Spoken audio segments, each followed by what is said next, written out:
13 ғасырдың басында солтүстік Қытай мен Корея патшалығын басып алған кім еді? Япония? Жоқ, кім? Ол билеуші. Шыңғысхан? Дұрыс, Шыңғысхан. Қаракерей Қабанбайдың шын есімі? Мен тарихқа жоқпын, сен жауап бер. Сабалақ па? Ой, это же басқа Сабалақ. бір айтып қой. Медіңіздер ма Мы не? сдаемся, мы не знаем. Ерасыл. Ерасыл. Шерхан Мұртазаның Қызыл жебе романы кім туралы? Тұрар Рысқұлов? Дұрыс. Қазақстанда дүниежүзі экспо көрмесі қай жылы өтті? 2017.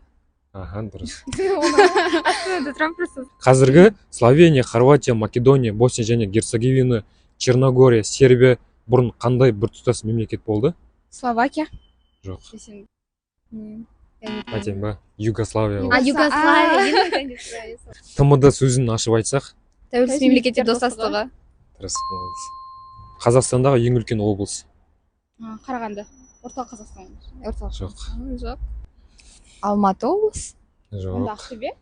Дұрыс, Ақтөбе облысы. Ақтөбе. Я білем, сол Қарағанды, Ақтөбе болған. Қазақстанда қанша сағаттық белдеу бар? 2.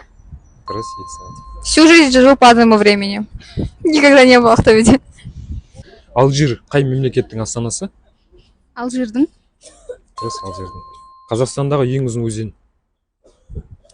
Ертіс?